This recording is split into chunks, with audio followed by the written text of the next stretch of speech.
is Ben, and I'm a freelance designer. COVID almost killed my business, and now I'm gonna tell you how I fought back with the hyper freelance model.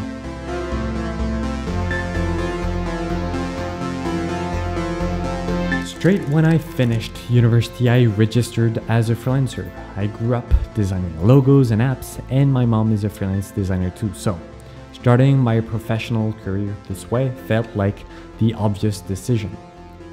So I started designing brands and websites for clients that I found online, and I had a steady pace of about one new client a month.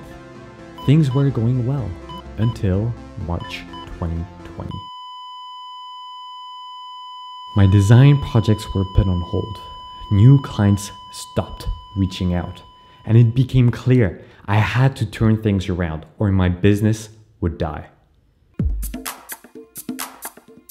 So I started looking at how other freelancers that I admired made their businesses successful. Nathan Barry, Daniel Vassallo, Laura Elizabeth, Peter Levels. I realized that they all followed the same pattern, and it all boiled down to having three activities simultaneously: consulting, education, and building products. I decided to call this the hyper freelance model. They start with consulting to grow their network, refine their positioning, and spot recurring pains among their clients. But only doing consulting work is not great because the inconsistent flow of new clients is a deep source of anxiety for freelancers. So after a while, hyper freelancers start sharing what they've learned with their clients publicly.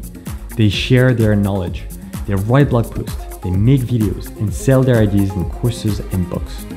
And like magic, this brings new clients to the consulting activity. Their public content means they don't have to do prospecting anymore. And then finally, through the audience they've grown and deep market knowledge they've formed, hyper freelancers build products to scale themselves. Apps, tools, anything anyone in their market can use. So I decided to write an article about this model, and the article took off. I received hundreds of messages from freelancers that were super inspired. But then I realized I want to walk the talk. I want to leave the hyper freelancer model myself and see if I can save my business that way, to go from theory to practice. And I decided I want to create a Webflow course because that's a tool I know. So I locked myself in my bedroom and I announced the course with a LinkedIn video. And then very quickly I get 10 students signing up within a week. And it was the first time of my life where I felt viscerally good about a business model. And then I created my own product. My mom really wanted to send client proposals in Notion. And so I built her exactly this. I packaged all the Notion documents that I had with my own clients. I organized, designed, and launched the product in 2 weeks. And it generated over $30,000 in 5 months. Hyper freelancing seemed to work. I was so happy. I started receiving a lot of things. I started receiving emails, support messages, client work referrals, requests for features, messages, business stuff to deal with. I told myself like, I can't keep up with this. Just after 2-3 months of doing hyper freelancing stuff, it turned into a total nightmare. Just couldn't sleep at night. I felt anxious. I didn't eat well. I need to turn things around and adapt my model. So after a lot of meditating, I find solutions. So the first thing I do is I look for an assistant, a part-time assistant. To help me grow my business, I need to keep my head focused on creative tasks. I find Dan and I'm super happy. The second thing I do is I turn down all clients, all of them. I say no, thank you. Client work, I realize, takes most of my headspace, but working with clients is just a great way to meet new people, discover new industries, solve new problems.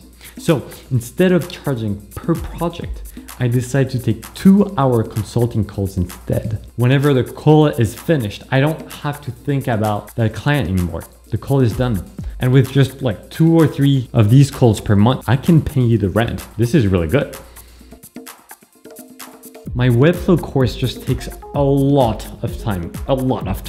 Not only do I have to prepare all the weekly videos and the materials, I also have to organize the live calls, invite guests, prepare the slides. It's just too much. So I decided to move these courses into self-paced courses. And now I can reply asynchronously to students' questions. I'm really blessed because I can design, code, and market apps from beginning to end. But that sort of pushes me to start a lot of projects which I never finish. In my life, I just built like hundreds of zombie projects. So to force myself to ship products, I decided I should only work on projects that I can build and launch in 2 weeks. And they should generate revenues and not need any sort of maintenance work. So I am finally relieved. It took me 3 months to turn things around, say no to clients, switch to asynchronous courses, and build tiny products. I'm now far away from this unstable business that I had at the beginning of the pandemic. I think I've reinvented myself through this crisis, and I think other freelancers are doing the same right now. Before you leave, I have 3 things for you.